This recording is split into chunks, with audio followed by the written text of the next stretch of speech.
Assalamualaikum warahmatullahi wabarakatuh. Perkenalkan saya Yunita Triani SPD, guru biologi di SMA Negeri 17 Garut. Pada video kali ini saya ingin berbagi pengalaman tentang permasalahan yang terjadi di kelas biologi saya, yaitu tentang rendahnya motivasi belajar siswa pada konsep struktur dan fungsi jaringan tumbuhan. Nah, metode praktikum yang saya gunakan saya anggap sebagai solusi dari penyelesaian masalah motivasi belajar siswa tersebut.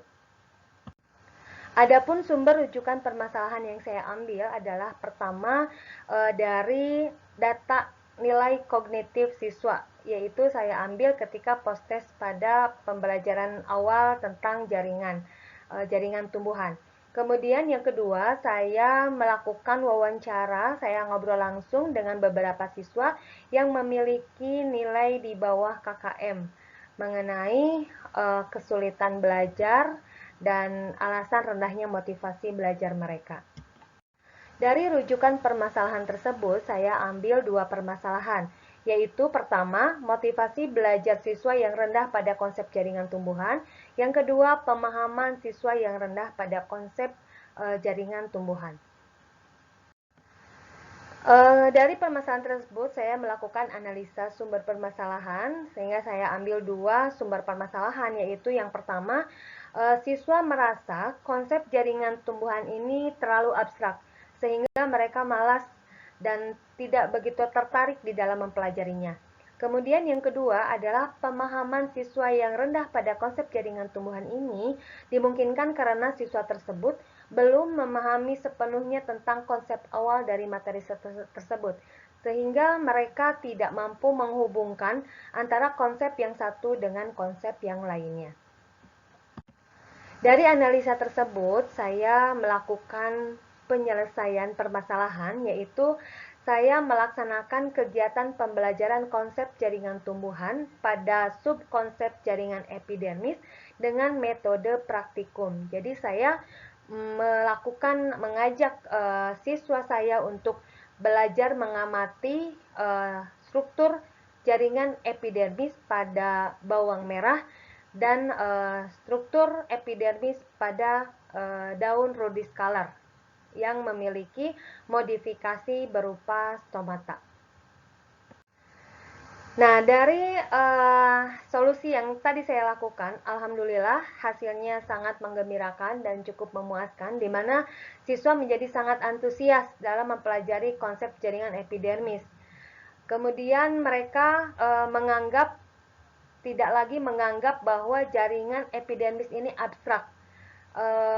Mereka melihat secara langsung bagaimana susunan sel penyusun jaringan epidermis pada bawang merah ya, dan juga mereka melihat langsung struktur epidermis, struktur sel yang menyusun jaringan epidermis pada jaringan daun rudiscaler. Dan yang sangat antusias adalah ketika mereka melihat secara langsung bentuk dari stomata yang mereka temukan pada daun rudiscaler.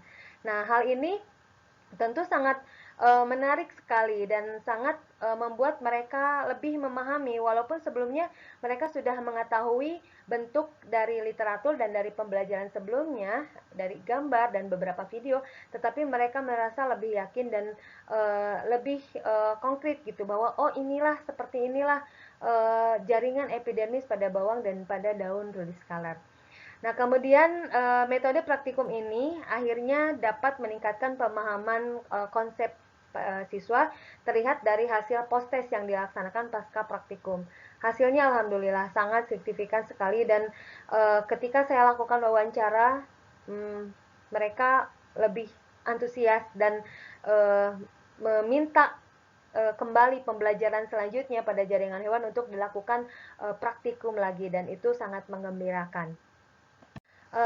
Baik, akhirnya dapat saya simpulkan bahwa pembelajaran dengan metode praktikum ini dapat meningkatkan motivasi belajar siswa, terutama mengenai konsep-konsep yang mikroskopis gitu, objeknya yang mikroskopis, dan juga ini tentu dapat diterapkan pada semua konsep biologi ya, salah satunya tadi yaitu pada jaringan tumbuhan. tepatnya pada jaringan epidermis. Nah, konsep struktur dan fungsi jaringan tumbuhan ini kan membuat konsep yang cukup abstrak memang ya, karena sifat mikroskopiknya itu sehingga cukup sulit untuk dipahami oleh siswa. Nah, namun mengingat konsep ini sangat penting dan tidak bisa dilepaskan dari kehidupan sehari-hari.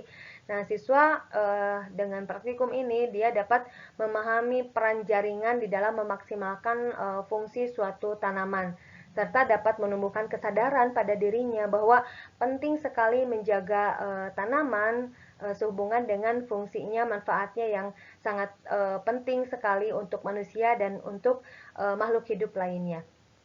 Demikianlah pemaparan permasalahan yang ada di kelas biologi saya. Terima kasih atas perhatiannya, semoga bermanfaat. Wassalamualaikum warahmatullahi wabarakatuh.